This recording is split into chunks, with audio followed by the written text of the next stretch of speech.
वो कौन है? वो कौन है जो सुबह से चला, दिन भर चला, पर पहुंचा कहीं नहीं? ये भैया बताएंगे हमारे बीच वाले। नहीं भैया बताओ। नहीं, बगल वाले भैया, नीचे वाले नहीं बताओगे? गुस्सा हो? नहीं भैया बताओ आप दोनों, वो कौन है?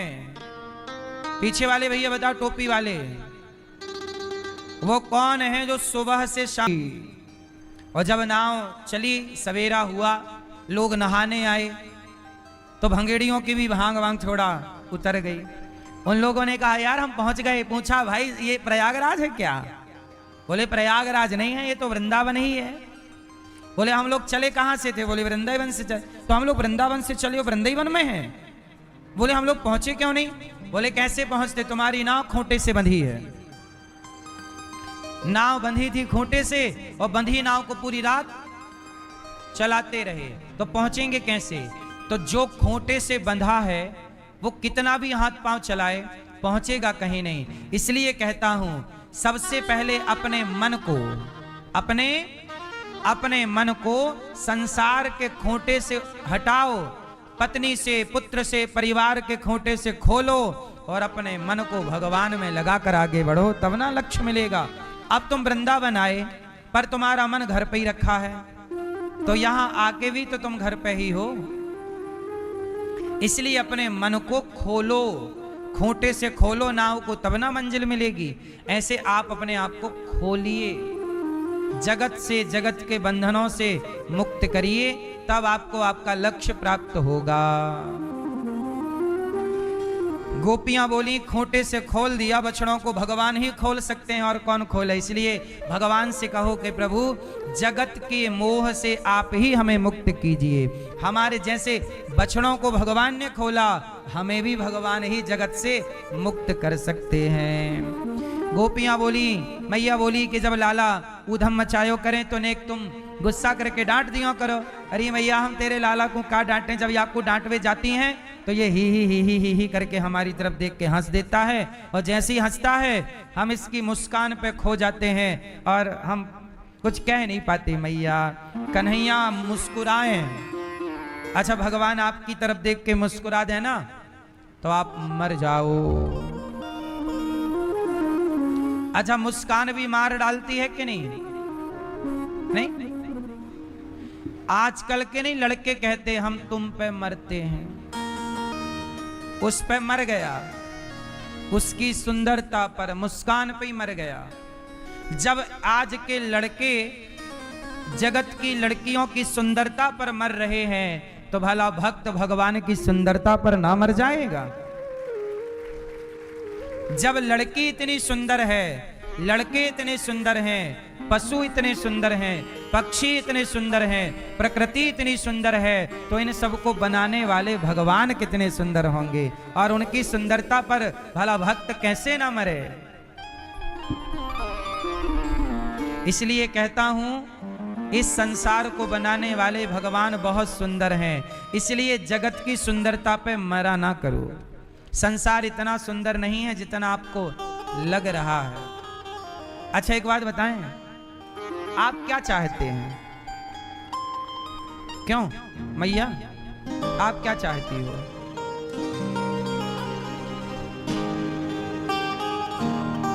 मैया आप क्या चाहती हो?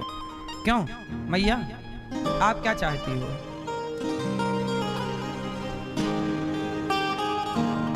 मैया आप क्या चाहती हो?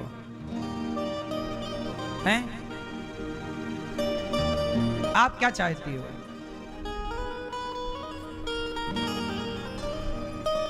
मैया भैया आप क्या चाहते हो? आप बताओ क्या चाहते हो और किसे चाहते हो?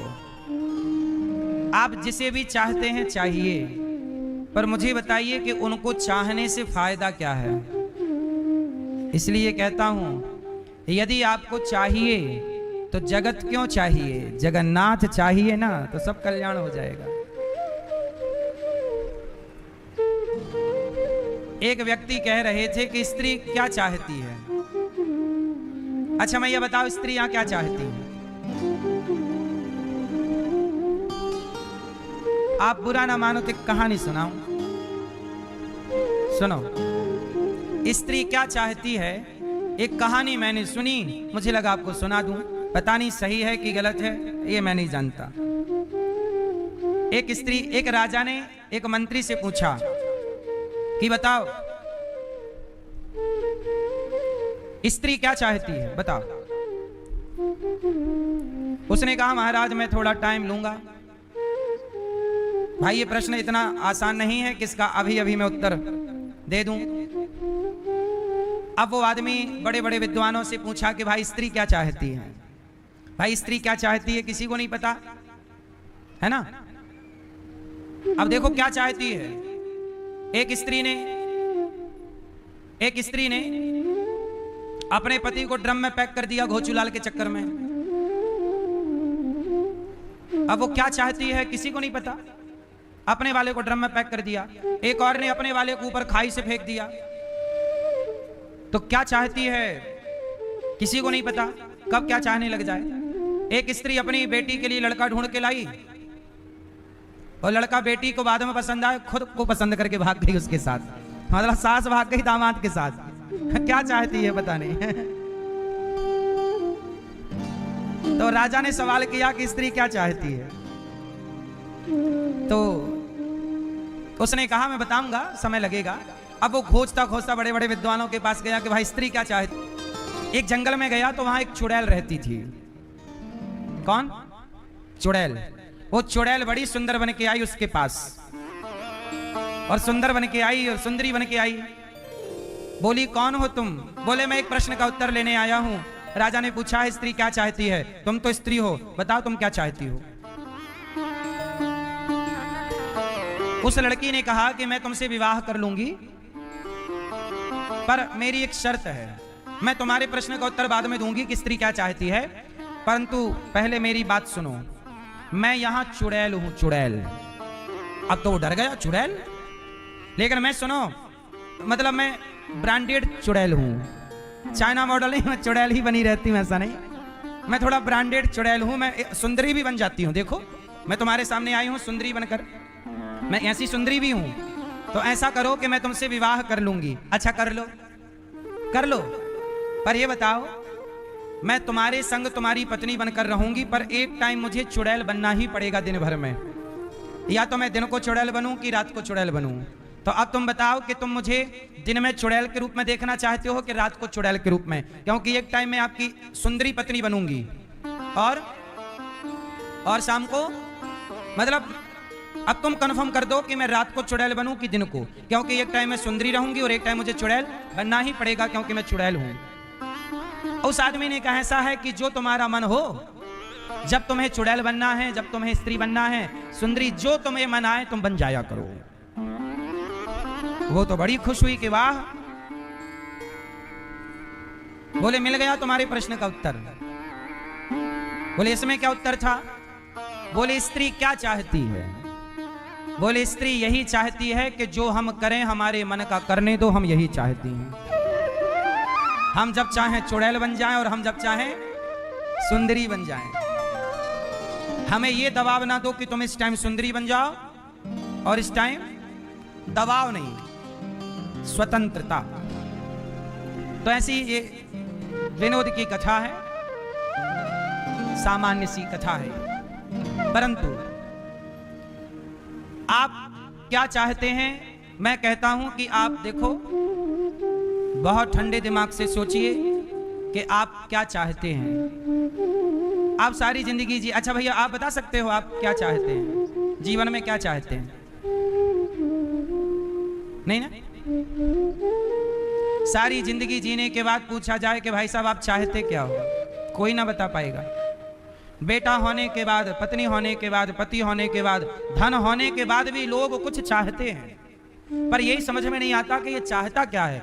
अब गांव के बूढ़े बूढ़े लोग भी, जबकि बेटा बेटा बड़े बड़े हो गए, बेटी बड़ी हो गई, बेटी बेटों के भी बच्चे हो गए, फिर भी बूढ़ा परेशान है। सवाल करो चाहते क्या हो? क्यों चाहते क्या है? किसी से पूछना कि तुम चाहते क्या हो, स्त्रियों से पूछना तुम चाहती क्या हो, पुरुषों से पूछना तुम चाहते क्या हो, कोई उत्तर ना दे पाएगा। क्यों?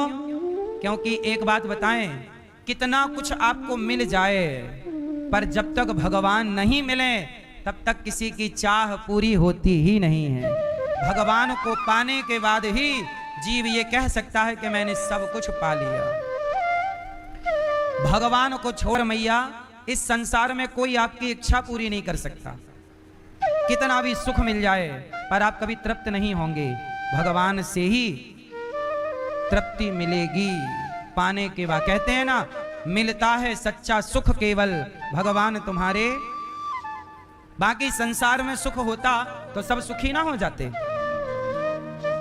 सब पैसे वाले सुखी हो जाते, पर मिलता है सच्चा केवल भगवान के चरणों में है सुख। इसलिए सुख चाहते हो तो यहां वहां की भाग दौड़ खत्म करो और भगवान की शरण में आओ। बस भगवान गोपियां जाती हैं माखन लेकर मथुरा, पेड़ पर चढ़कर भगवान मटकी तोड़ देते हैं, छींके पर माखन रखती हैं, भगवान जाकर के छींके से माखन निकालकर खा जाते हैं। भगवान बड़ी सुंदर लीला करते हैं, जिस लीला को आप कहते हैं माखन चोरी लीला। एक दिन क्या हुआ, भगवान एक बछड़े की पूंछ पकड़ लिए और बछड़ा दौड़ा तो पीछे पीछे कन्हैया भी दौड़े और कन्हैया के पांव में पायल बंधी थी, छम छम छम छम छम छम बजने लगी। मैया ने कमर में करधन बांध रखी थी, वो भी बज रही है, और बालों का जूड़ा सिर पर है, ऊपर मोर का पंख लगा हुआ है। भगवान की शोभा बड़ी सुंदर है। बड़े बड़े देवता भगवान के इस लीला पर, इस दर्शन को करके मोहित हो जाते हैं। भगवान बछड़ों के संग खेल रहे हैं, दाऊ भैया के संग खेलते हैं। दाऊ भैया मतलब बलराम जी के साथ खेल रहे हैं।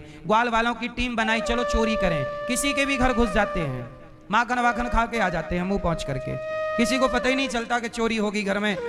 एक सखी बोली, लाला हमारे घर में मक्खन बहुत था, खाली होगी मटकी, पता नहीं कहां चला गया। कन्हैया बोले, अभी तेरे घर से बिल्ली निकली है, बिल्ली। लग रहा सारा माखन उसने चट कर लिया। सखी बोली, सो तो ठीक है, पर एक बिल्ली इतना मक्खन तो नहीं खा सकती जितना गायब हो गया। कन्हैया बोले, अरे सखी तू ना जाने, बिल्ली की पूरी टोली है, एक बिल्ली ना है, 10-20 बिल्ली हैं, और बिल्ली को पति बिल्ला भी है संग, बिलार। अब तो सखियां दूसरी सखी से बोली, अरे सखी आज हमारा माखन गायब हो गया। दूसरी ने कहा, अच्छा तेरा भी हो गया? तो क्या तेरा भी? बोले हाँ, हमारी भी मटकी खाली। तीसरी बोली, आज हमारी भी मटकी खाली। एक बोली, परसों हमारी भी मटकी खाली। अब बोले कि सबके घर में तो, अब सारी सखियां आपस में बैठी, कन्हैया वहीं खेल रहे थे।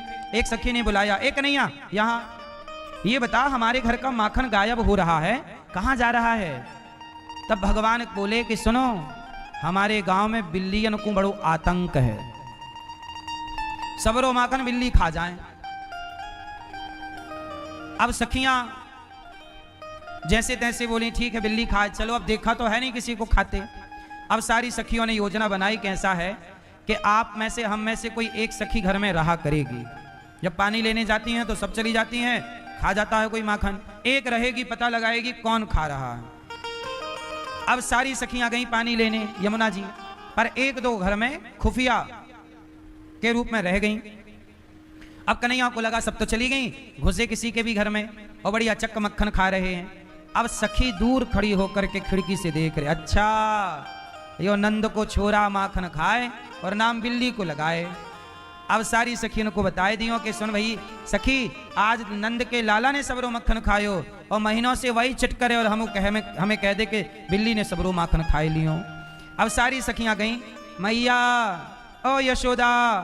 यशोदा बोली, काहे गो तुम सबरी काय को आ गई?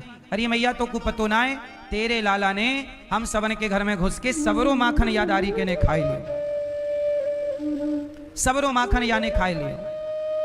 अच्छा तो क्या सबूत है कि हमारे लाला ने खाया है? पूछियो वासे। अब मैया आवाज लगा रही है, कन्हैया ओ लाला। कन्हैया, हाँ मैया, काहे गो? अरे लाला, ये सखियां कह रही हैं तेने सबन के घर में जाके माखन चोरी करी है। कन्हैया बोले, मैया मेरे घर में इतनी गैया हैं, मेरी मैया इतनी बड़ी घर की बहू है, मेरे बाबा इतने बड़े आदमी हैं, भला हमें क्या जरूरत पड़ी किसी के घर माखन खाए भी की? हमारे घर में 9 लाख गैया हैं, हम चोरी करेंगे नंद के छोरा? मैया ये सारी सखियां एक नंबर की झूठी हैं। यशोदा बोली, देख लो हमारे लाला पे तुम आरोप लगा रही हो चोरी करके खाए, हमारे घर में मक्खन की कमी है क्या? अरे मैया हमने अपनी आंखन ते देखी है या दाढ़ी को मक्खन खाते भये। कन्हैया बोले मैया मोकू बदनाम करवे आई है सखी। मैया बोली जाओ जब तक मेरे लाला को रंगे हाथों नहीं पकड़ोगी, जब तक तुम रंगे हाथों नहीं पकड़ोगी मैं तुम सबन की बातों को भरोसो ना करूंगी। अब तो सारी सखियां भाग गईं, पर सखियों ने योजना बनाई कि कन्हैया को पकड़े कैसे। तो पकड़ने के लिए सब लोग अपने अपने मटकी के ऊपर एक घंटी टांग दी कि जैसी कन्हैया आएगा घंटी बजेगी हम पकड़ लेंगे। अब जब घंटी बंधी और गोपियां अपने काम पे लगी, कन्हैया गए ग्वालों के संग मक्खन चोरी करने, और जैसी गए तो देखा तो घंटी लटक रही। भगवान ने कहा रे घंटी, मंदिर में जगह कम थी जो यहां लटक रही हो। घंटी बोली प्रभु मैं लटकी नहीं हूं, गोपियों ने आपको पकड़ने के लिए हमें लटकाया है। भगवान बोले ये बताओ तुम हमारे पक्ष में हो कि गोपियों के। घंटी बोली प्रभु हम तो आपकी दासी हैं। तो भगवान बोले सुनो बंधी तो हो पर बजना मत। ठीक है। अब ग्वालों का गोला भगवान ने बनाया, ऊपर छींके पे पकड़े चढ़े और मक्खन का गोला बना बना के हाँ मंगल मुंह खोल, आ धम्म से दे मारा मुंह में एक गोला लौंदा मक्खन का। हाँ श्री दामा पूरा मक्खन। अब घंटी बंधी तो है पर बज नहीं रही है, क्योंकि घंटी आज्ञाकारी है। घंटी भगवान से दुश्मनी तो नहीं कर सकती, रहना तो इन्हीं के चरणों में, दुश्मनी करके जाएगी कहां, बजना तो यही है। अब सारे ग्वाल वाल खा रहे हैं। जब सबका पेट भर गया, अब भगवान ऊपर से लौंदा फेंक रहे हैं तो आधा मुंह पे जाए, पूरा मुंह मक्खन से भर जाए। अब भगवान बोले सुनो सबका हो गया, हाँ। अब भगवान बोले नहीं कि मैं भी खाऊं। और जैसे ही भगवान छींके पे से मक्खन का लौंदा निकाले और मक्खन जैसी खाए, घंटी घंटी टन टन टन टन टन टन टन टन टन टन करके बजने लग गई। और जैसी घंटी बजी सारी गोपियां आई, और गोपियां आई तो ग्वाला भागे, और ग्वाला भागे तो कन्हैया मटकी पे लटके रह गए। नीचे से ग्वाला गायब, अब भगवान लटके। और जैसे ही लटके मिले, अब सखियों ने कहा यशोदा बुलाइयो या की मैया को, या को नगे हाथ पकड़ाती हैं। कन्हैया बोले नेक नीचे तो तार दो सखी। सखी ने कंधा दिया अपना, पांव रखे प्रभु नीचे आए। चल तेरी मैया से शिकायत करेंगे। कन्हैया बोले सखी शिकायत आज माफ कर दो, अब मैं मक्खन नाई चोरी करूंगो। गोपियां बोली हम माफ कर देंगे पर एक शर्त है। क्या? एक बार तो हमें नाच करके दिखाओ,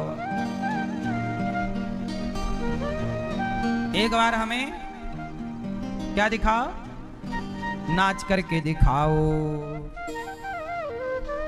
अब कन्हैया नाचने लग गए। सखी बोली नाचो। कन्हैया बोले कोई भजन तो गाओ तब तो नाचें। तब सखियां बोली हाँ जरा इतना बता दे कान्हा,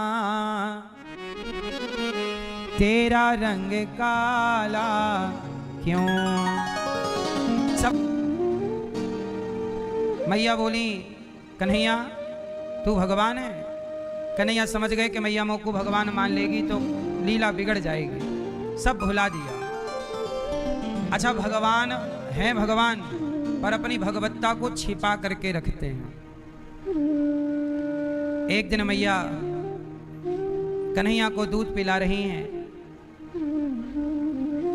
तभी परीक्षित जी ने सवाल किया कि गुरुदेव ये मैया यशोदा भगवान को दूध पिला रही है, जो सबके पालनहार हैं, सबका पेट भरने वाले हैं, उन भगवान का पेट मैया यशोदा भर रही हैं। आखिर कोई तो पुण्य मैया यशोदा ने किया ही होगा। बताइए माँ यशोदा ने कौन सा पुण्य किया है?